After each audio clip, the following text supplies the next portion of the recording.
Meu celular foi roubado e agora? Beth Veloso, conta o que a gente tem que fazer quando o celular é roubado. Tudo bem com você?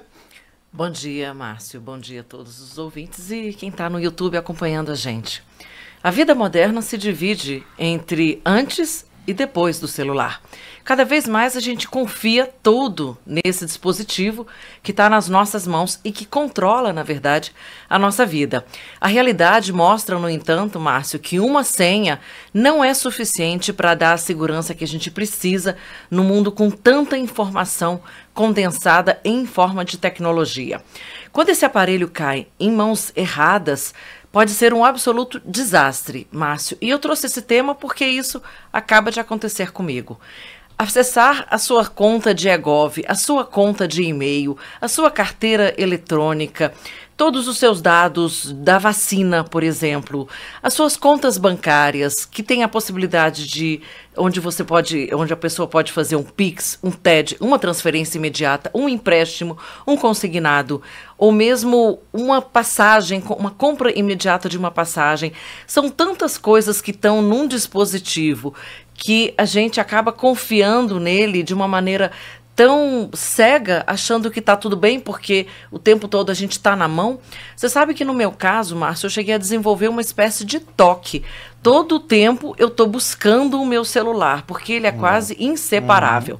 Mas os policiais mostraram que hoje os bandidos, né, quem utiliza dessa tecnologia não quer mais um aparelho para desmonte ou para revenda. Ele quer, na verdade, entrar na sua conta, na sua vida e, em pouquíssimo tempo, durante o período da noite, extrair tudo o que pode de você. Pois é, Beth.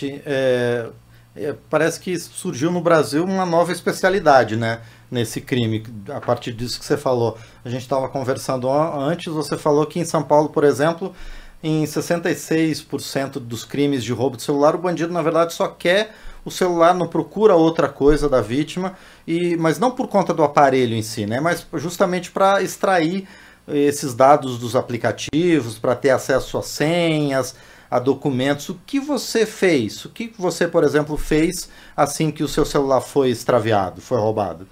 Exatamente, Márcio. Eu trouxe esse tema porque às vezes ele fica muito técnico e a gente acha que ele é um tema só com orientações e não traz um pouco de comportamento. Mas traz sim. Inclusive eu conversei com um colega daqui da Câmara e ele disse o seguinte: ele foi na polícia, a polícia ligou para a pessoa que estava com o celular porque o celular foi roubado e foi vendido para uma terceira pessoa. E eles combinaram de encontrar para recuperar o celular. O que acontece? A gente acaba tendo a tendência de querer recuperar o celular, o aparelho, a qualquer preço, a qualquer custo e por conta própria. E esse não é o melhor procedimento, porque você pode, inclusive, estar se expondo a um risco desnecessário. A melhor coisa a fazer é, vai à delegacia, ou faz um boletim online, ou vai à delegacia, como no meu caso, e lá eu tinha um suspeito e a polícia ligou para esse suspeito. E em 3 horas o meu aparelho já estava na delegacia para ser retirado posteriormente, depois de todos os procedimentos realizados. Então, isso é uma coisa muito importante. A gente realmente tem que avaliar que a gente está num ambiente que é muito perigoso, é um furto, é um crime, é um extravio, é um roubo.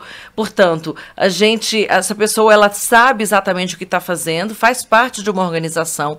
Todo o dinheiro que é extraído, em todas as informações que eu fui buscar, e foi o grande aprendizado meu, né, em função do que eu passei, são pulverizados em várias contas bancárias, você não tem como buscar essa informação, e além da dor de cabeça, alguns bancos não asseguram o direito do consumidor, que é de ressarcimento, e você acaba tendo que entrar na justiça para recuperar aquele dinheiro. Portanto, a agilidade é super importante. Eu acho que diria que o tempo, o time que você age é o mais importante. Primeiro, você pode ir na delegacia, depois você muda todas as suas senhas dos bancos.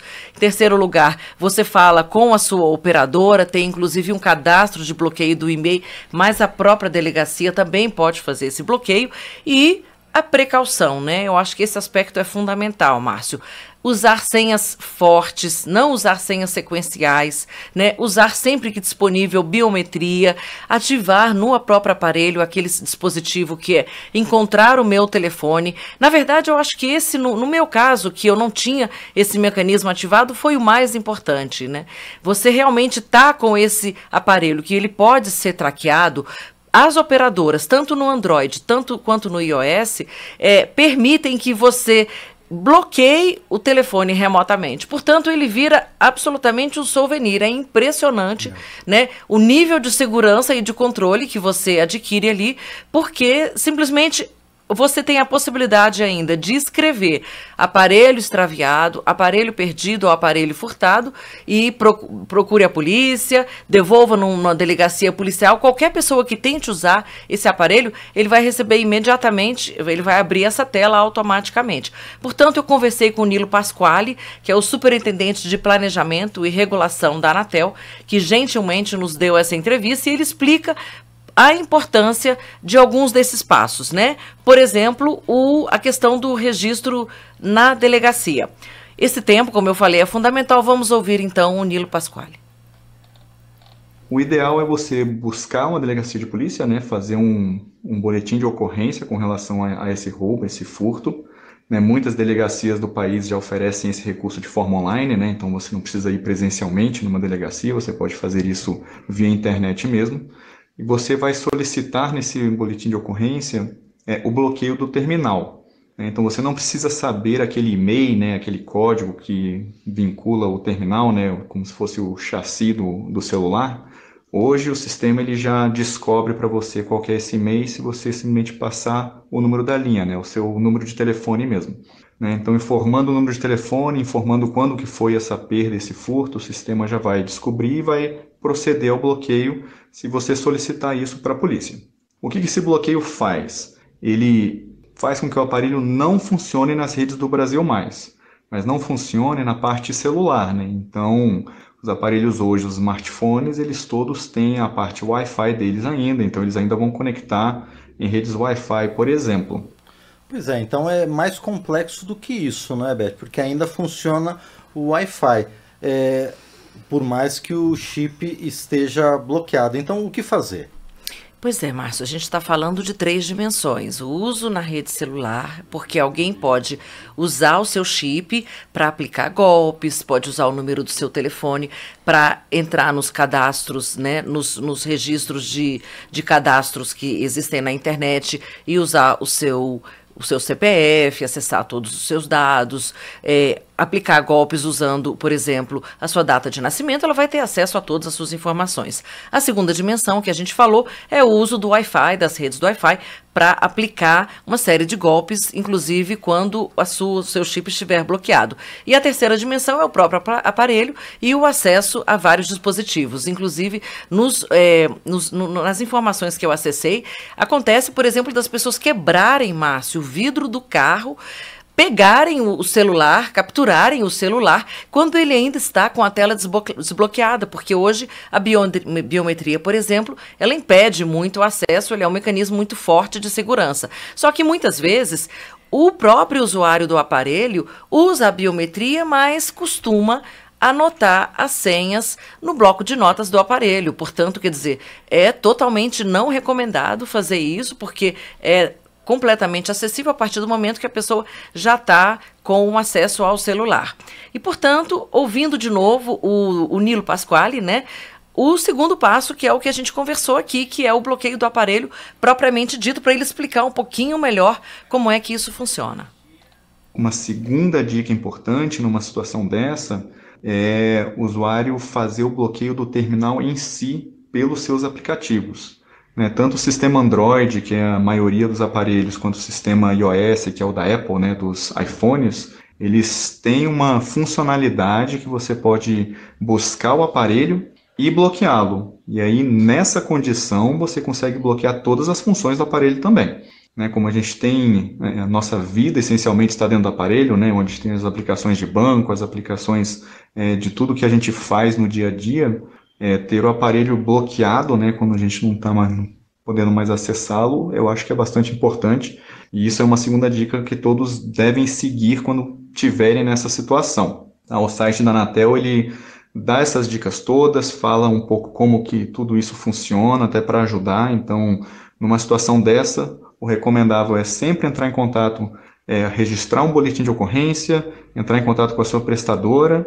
Provavelmente você vai ter que arrumar um chip de celular novo, né? Você provavelmente vai querer manter a sua linha, mas se não conseguir fazer isso imediatamente, é sempre importante bloquear a linha também, para ela não ser utilizada, tá? E buscar os meios legítimos de tentar encontrar seu aparelho. Caso a polícia encontre, é possível fazer o desbloqueio, tá? Então, se você solicitou esse bloqueio quando ocorreu o roubo ou o furto, se em algum momento o celular for recuperado, é possível fazer o desbloqueio também, seja pela polícia, seja pela sua prestadora, ou pelos sistemas que as próprias empresas, né, tanto a Apple quanto a Google, que é responsável pelo Android, podem fazer. Márcio, vale lembrar que a Anatel tem um programa que é o Celular Legal e muitas das orientações estão lá. Existe uma estatística, uma pesquisa que mostrou que, por exemplo, entre as pessoas entrevistadas, mais da metade já tinha tido o celular roubado, né? Sobretudo nas manhãs, ou quando está voltando para o trabalho, nas periferias, ou quando você está no trânsito, ou quando você está num lugar de multidões. Então, o que acontece? É quase certo que isso vai acontecer com você. Portanto, é quase como um treinamento contra incêndio. É bom se preparar, é bom saber o que fazer, porque naquele momento que acontece, a sensação é de absoluto vazio, impotência e pânico. Você fica completamente perdido, o que fazer? Pois é, justamente, Beth, o que eu, se tiver o meu celular furtado, posso fazer? Ou então, antes disso, o que eu posso fazer para me prevenir?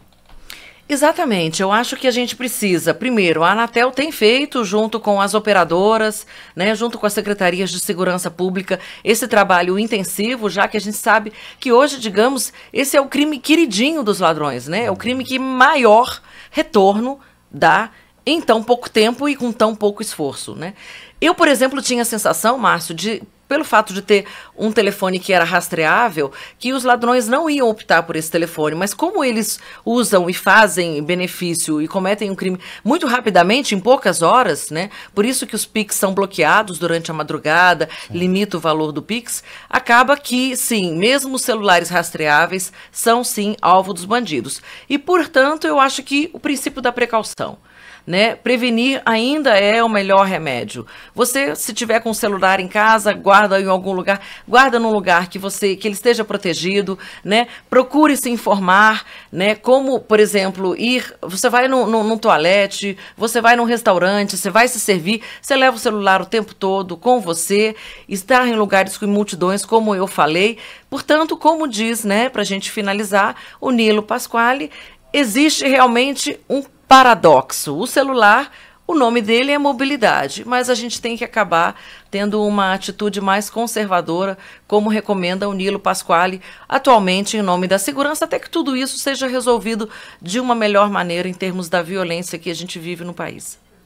É uma situação que existe no Brasil, a gente tenta ao máximo minimizar esses efeitos, dar o ferramental, criar páginas explicativas, né, do que fazer, esse tipo de coisa. Então é sempre muito recomendado para evitar utilização do aparelho na rua, né?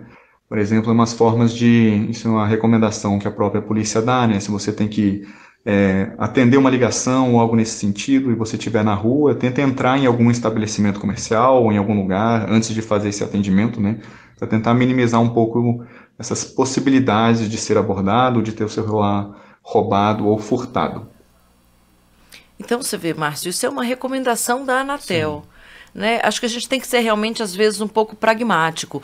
Também é muito estranho porque, muitas vezes, as senhas de recuperação de acesso, elas são enviadas para o e-mail que também está no celular. Portanto, alimenta um ciclo em que o próprio terceiro tem acesso à sua informação e consegue ali se apropriar de todos os aplicativos. Portanto, uma outra recomendação que eu achei bastante interessante é você ter um aparelho separado que você usa realmente realmente para abrir uma conta de e-mail só para a recuperação das suas senhas. E com isso, então, a gente finaliza, né, esse podcast afirmando que muitas facilidades realmente, às vezes, não é o melhor. É preciso também ter essa aptidão para a senha e para vários outros dispositivos, porque é muito fácil realmente a gente ter um problema muito sério. Ninguém está 100% protegido. Portanto, proteja-se. Essa é a melhor orientação.